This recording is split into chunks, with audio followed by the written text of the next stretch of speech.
the bees business, or welcome back if you've been here before. I'm so glad you're joining us for today's adventures. We are spending a few weeks at our home away from home on Amelia Island in Florida. I have grown up visiting this island almost every summer of my life. Now I have the joy of sharing this beautiful place with Brandon and our children. Each year that we visit, we find new adventures to pursue. In fact, all of the locations except one that we visit in today's vlog are brand new to us.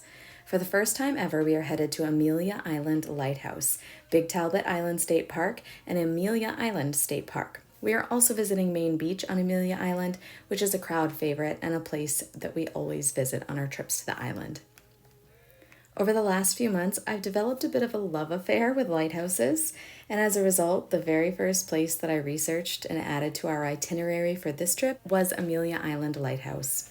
We have a lot of lighthouses in Maine, and each one is unique and beautiful for different reasons. I was quite excited at the realization that this trip would offer me the opportunity to explore additional lighthouses outside of my home state. Let me tell you that Amelia Island Lighthouse did not disappoint. We were not able to travel inside of the lighthouse, though I have found that that's pretty common with most lighthouses. They try to preserve them and keep them in good shape, and therefore they don't often allow people to go inside of them. There are a few in Maine that I've been able to go in, and on Open Lighthouse Day, which is a thing in Maine, I'm able to go into lighthouses then as well. And so if you are a lighthouse lover, stay tuned to my channel because, well, number one, I have quite a few existing lighthouse vlogs already, and number two, when Open Lighthouse Day comes this September, I will be traveling inside of at least one, hopefully a few additional lighthouses that I've never been able to go inside of before. But this lighthouse here in Florida has a very rich history. Amelia Island Lighthouse was built in 1838. It is the state's oldest lighthouse, and it is the only one from the territorial period that has survived without major rebuilding. To help give you some perspective on just how long this lighthouse has been around, when the lantern first sent out its beam to sea, Florida was not yet a state.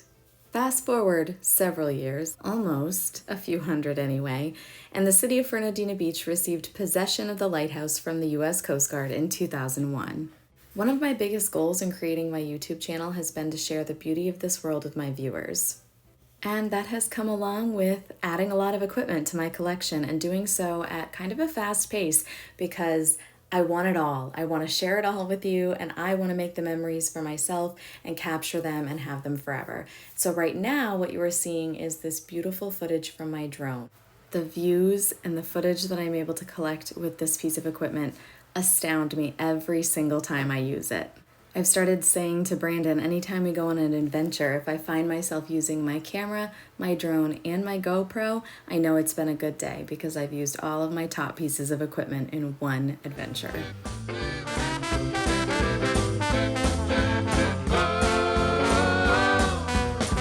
Our next stop on today's adventure is Big Talbot Island State Park. This is a location that our family has never visited before.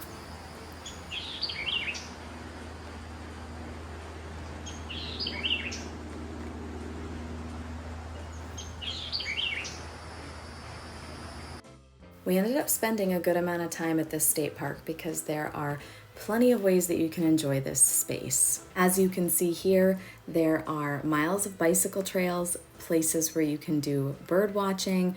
There are different boating options for people as well, in addition to fishing, geoseeking, hiking, paddling, and more. I think we're tied between our top two favorite things to do at this state park. The Boneyard Beach is amazing, and in addition to that, we also really enjoyed the bike trails. We all brought our bikes on this vacation with us because we drove from Maine to Florida. We brought a small U-Haul trailer with us so that we could have our bikes and our helmets and all of that gear, and so getting to use the bike paths here were fantastic. They were smooth, well-maintained, and they also allowed us to see a plethora of beautiful birds. As usual, the history that is associated with this location really fascinates me. Big Talbot Island is a great place to go fishing, kayaking, boating, or strolling along the undisturbed trails and beaches today, but thousands of years ago, the island is home to Florida's most ancient people, the Temecula. By the time Europeans arrived in the 16th and 17th centuries, the Temecula people populated the island. but unfortunately by the late 18th century most of the Temecula had perished. Then, the Talbot Islands, named for Charles Baron Talbot, Lord High Chancellor of England, were converted into lucrative plantations by the Europeans who settled here. The Spicer Plantation was located on the north end of the island, and the Houston Plantation was at the south. Today, the island is a refuge for wildlife and visitors, providing ideal habitat and recreational opportunities.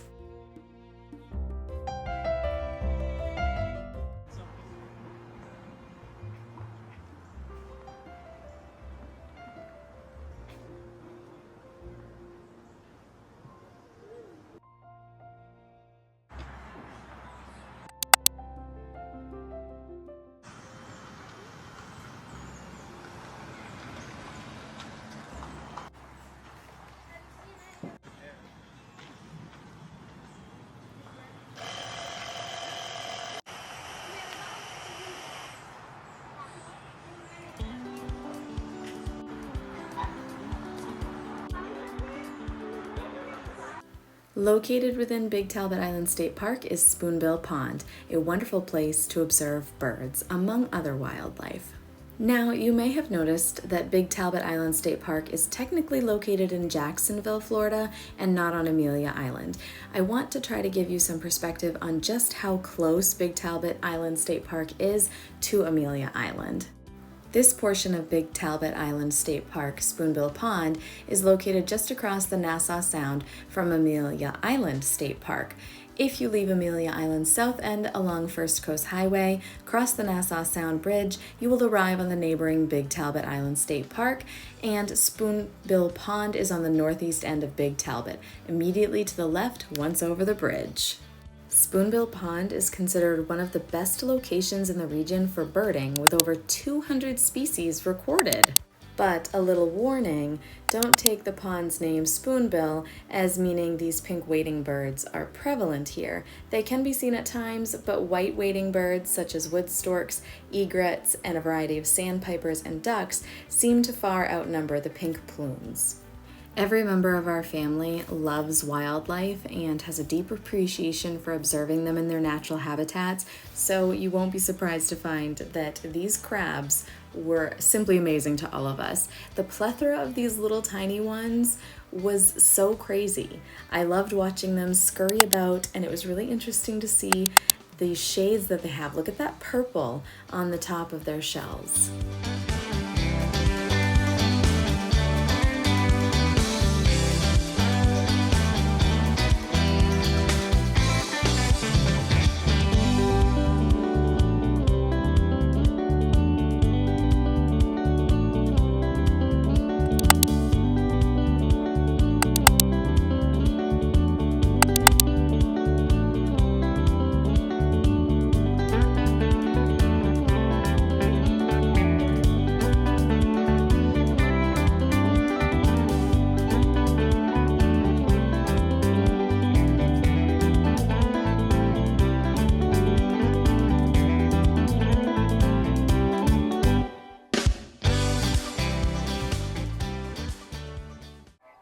And now the excitement kicks up a notch when we arrive at Boneyard Beach. The views from this location are indescribable. It's beautiful, it's also a little tragic, all in the same moment, and that brings on a lot of feelings if you're looking at it from both lenses. This 3 miles of shoreline along the Nassau Sound at the very northeast corner of the city limits form a spectacular visual and ecological wonder. There are no skyscrapers to be seen around here because the beach is tucked into Big Talbot Island State Park, and it's within the bounds of the federally protected area of the Temecula Ecological and Historical Preserve. Here's a look at the bridge that is connecting Amelia Island to Big Talbot Island. Boneyard Beach was sculpted by nature. This shoreline boasts 30-foot bluffs and a striking beach peppered with massive driftwood trees that recall images of an elephant graveyard. So how did this place come to look as it does today? Well, as the waters move around the barrier island, the channels deepen and they fill in and shift. Relatively recently, within the past few hundred years, this has meant a swift retreat for the shoreline, resulting in rapid tree fall. Their bones are bleached, smoothed, and battered by sun, sand, and wind. While no longer standing, these trees still have an important job to do. They protect the remaining woods and uplands by dispersing and breaking up wind and wave energy and slowing further erosion. Their buffering effect keeps the barrier island in place so it can play its vital role of absorbing the brunt of the Atlantic hurricane season's fury and protecting the cities, towns, and salt marshes inland. Without the intricate root system of the forests here, squeezing the sand and soil in place, the bluff would be eroding much faster, leaving Jacksonville exposed to more extreme sea level rise and storm impacts. That is seriously soft sand. Look at those tan lines.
Will this stuff ever float away?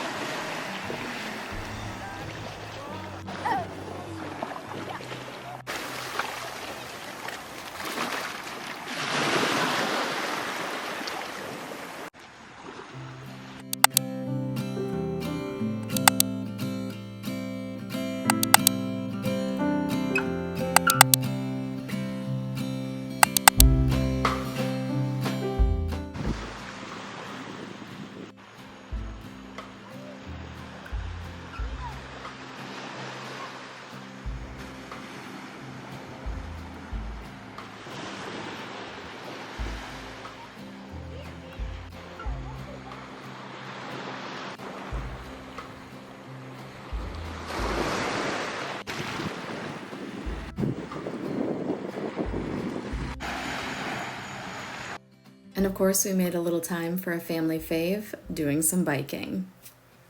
Big Talbot Island State Park boasts that it is a bicyclist's paradise. Miles of paved and unpaved trails provide opportunities to take in the shady maritime hammock forests and stunning vistas of the salt marsh or bike from park to park. The multi-use path that you see us using today, not the boardwalk right here, but the other portion, was relatively recently paved. It starts just north of Simpsons Creek at the Big Pine Trailhead parking area and ends at the Spoonbill Pond Boardwalk and viewing platforms at the Nassau Sound. This segment of the Timucuan Trail provides users with 4 miles of paved trail winding through maritime forest and overlooking wetlands. Does it get much better than that? And as I briefly touched upon, you can use this biking system to go from this state park to others. For example, at the northern terminus of the trail, ride across the Nassau Sound using the A1A roadway shoulder to connect to the northern Amelia Island Trail that spans 6 miles and ends at Peters Point Beach Park, providing cyclists with 11 miles of paved trail. And as you bike along these trails, you can stop to read about the natural and cultural resources of the parks, and interpretive signs include additional information for you, such as this little outlook here at Spoonbill Pond. Flying to your destination of Amelia Island and don't have the opportunity to bring your own bike with you like we did? No problem. There are plenty of bikes that are available for hourly and daily rentals at places around the island. We're big on safety in our family, so you will see everyone in our immediate family wearing helmets on this trip. They're highly recommended for all cyclists in Florida, but the law states that anyone under 16 must be wearing a helmet if they are riding a bike.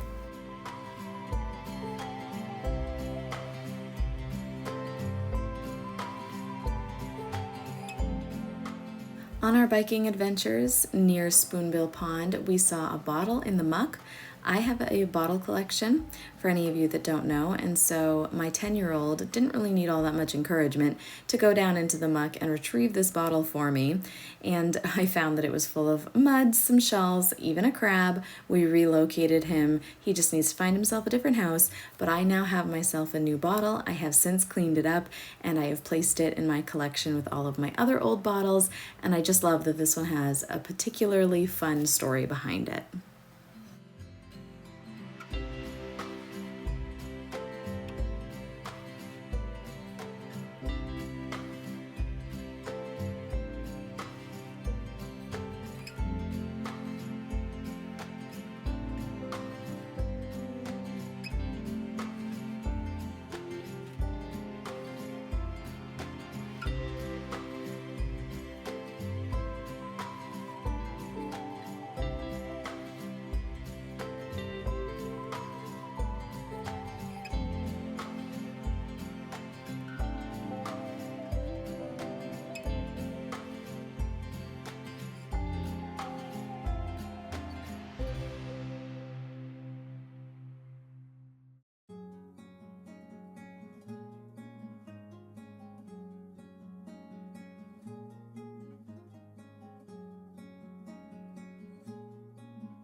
In our pursuit to pack in all of the fun possible, we're now arriving at Main Beach on Amelia Island.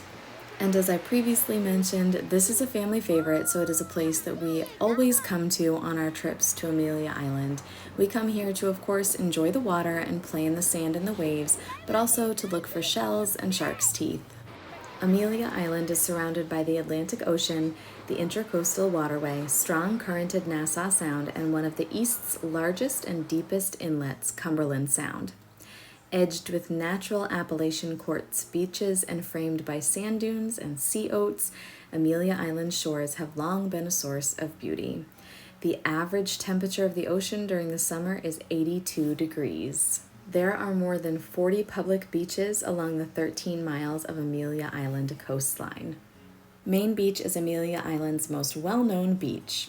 It offers beachgoers, surfers, skaters, and foodies the best of a day at the beach. In addition to enjoying the beauty of the ocean here at Main Beach, there's also a playground, a skate park, a miniature golf area, a couple of hotels, and a couple of restaurants, all right here at Main Beach.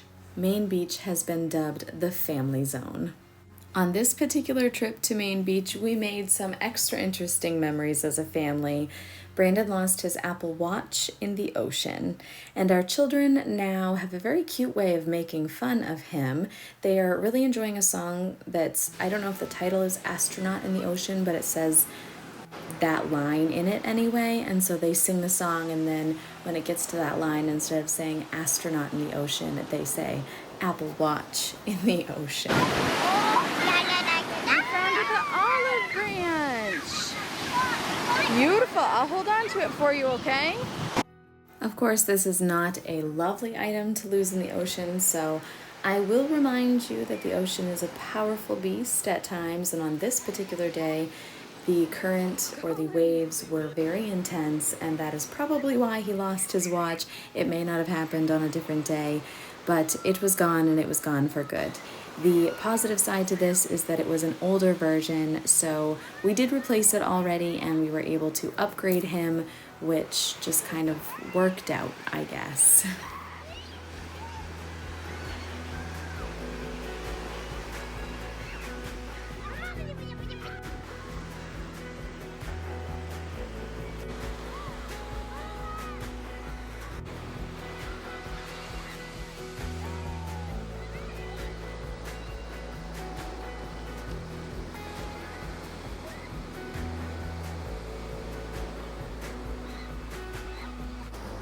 I get so excited every single time I find a shark's tooth. This one was so tiny and adorable and made me very happy. 2 members of our family found their very first shark's teeth on this trip to Florida, Brandon and Charlie. And while they're getting a little bit trickier to find at Main Beach because the more and more people visit this particular beach, it is still possible. You may have noticed a little bit of a difference in lighting. The first time we were at the beach, it was about noontime. It was very sunny, very hot, and the ocean was very busy. On this particular trip to Main Beach, things were a little calmer and we were more at the dusk time frame of the day, so the lighting looks quite different.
Talking about the ocean together, looking at shells together.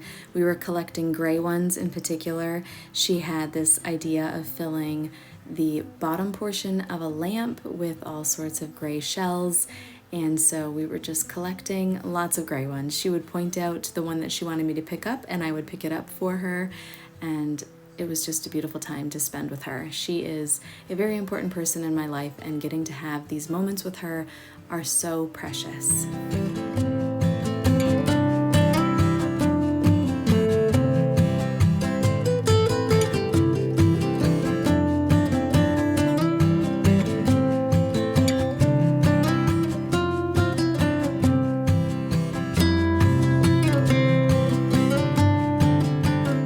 Trip number 2 to Spoonbill Pond because, wow, the bird sightings here are just as good as they claim to be. Brandon had to pull me away. I could have stayed for hours. It was so amazing to watch these birds as they hunted for food and just did their normal things in their normal habitat. It was a very true treat to get to observe them. Do you see that raccoon over there? Oh my gosh, right now as I'm doing this voiceover is the first time I'm seeing him over in the pond. That was too crazy. He's still there. Look at him. There's a bird in that little pond with him and he's just hanging out. I can't believe I didn't see him until now. That is so funny.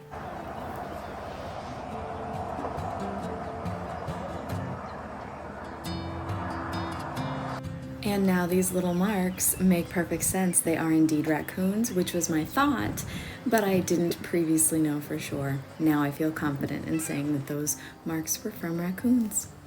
Investing time in observing nature and animals in their natural state is time well spent, in my opinion. I was fascinated by these crabs and the little mud balls they were creating, and this guy is in pursuit of a fish. You'll have to keep watching to see if he's successful or not. As you're watching this portion, take note of all of the ripples occurring on the water surface. It's an indication that there are a whole lot of little creatures right under the water's surface, just living their lives. I see it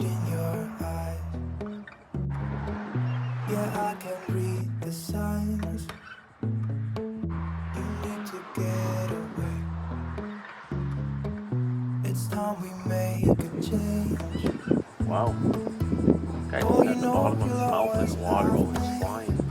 Yeah, he's a advanced fisherman. So put your trust in me. We'll work it out, we'll see. If we get in a car and drive someplace far, yeah, we could go for a ride. The two of us, we don't have to stop. Baby, let's go for a ride. You and I, let us run away. We can go where we want. I'll have your back if you'll have mine. You and I wanna leave everything behind.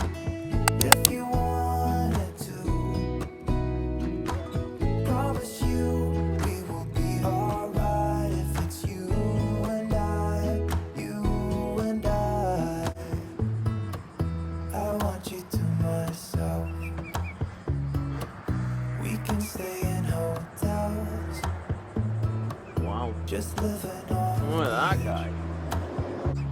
Huge. only good times ahead. So let me put a smile upon your face. Ooh, he's feisty. Baby, make your worries go He's away. big. So put your trust in me. We'll work it out, we'll see. If we get in a car and drive someplace far, yeah, we could go for a ride. You and I He's gonna go in for a fish or a crab or something. You can do it, buddy. Good job. He got a little fish. You can see it wriggling in his beak.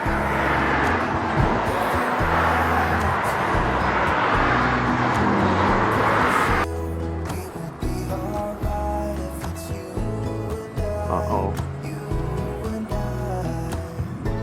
Uh-oh. Uh-oh. We're gonna witness a... Oh no! Oh. Mhm. Mm. Ooh.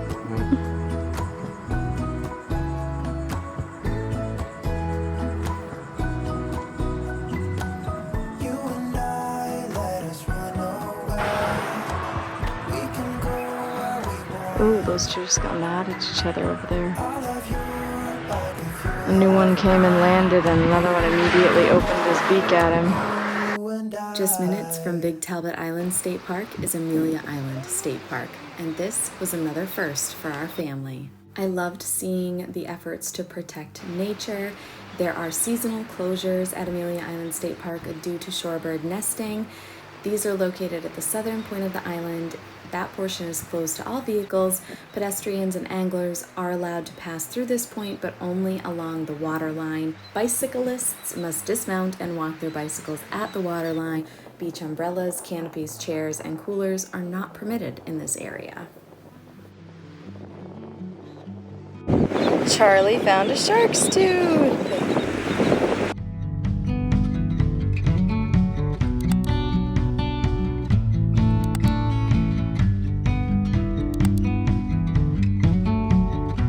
Amelia Island State Park is another location where you can do some great observing of birds. Shorebirds that you may see here include least terns, piping plovers, Wilson's plovers, willets, and black skimmers as they feed and rest along the shoreline. Hunting for shells, and particularly shark's teeth, is undoubtedly one of our favorite ways to spend our time when we are visiting any beach in the Amelia Island area. So that's what you see us here doing. We did find a couple of shark's teeth, not too many, but we were happy to find any at all. We saw many people fishing while we were at Amelia Island State Park. The Nassau Sound is one of the best fishing areas in Northeast Florida, and it is home to the state record flounder, which is one of the reasons why fishing is so popular from the shore of this state park, as well as the adjacent George Craddy Bridge Fishing Pier State Park that spans Nassau Sound. Many different species of fish can be caught in this area, including redfish, flounder, speckled sea trout, jacks, and tarpon. Amelia Island State Park is a place where you can ride your horse along the beach.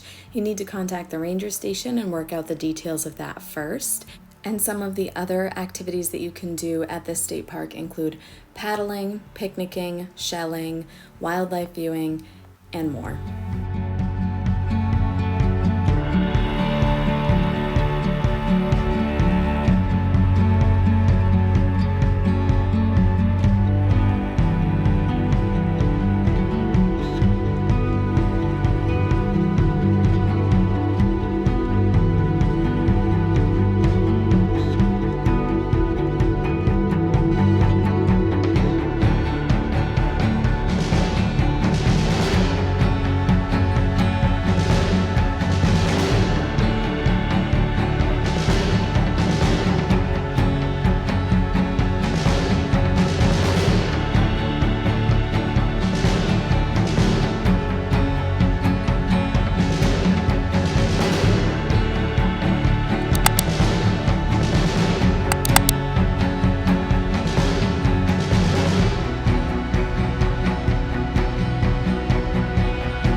We took the opportunity to test out the sand driving mode. I believe that's simply what it's called. Maybe it's something else. But whatever, there is a mode on our vehicle that is intended for driving on sand. So, because this is a state park where you can drive your vehicle right on the beach, like so, we opted to try it out. We have never driven on the beach with a vehicle. It was a fun thing to be able to do real quick. It was also nice to be able to sit in the air conditioning of our car because this was a particularly toasty and sunny day here on Amelia Island in Florida. And with that, our adventuring has come to an end for this vlog. I'd love to hear from you in the comments. Have you ever visited Amelia Island? If so, what are some of your favorite things to do when you visit? And if you haven't, are you interested in visiting now? I'm not sure how you could say no to that after watching this vlog. But anyway, thank you so much for being here. I can't wait to see you in the next one. Bye!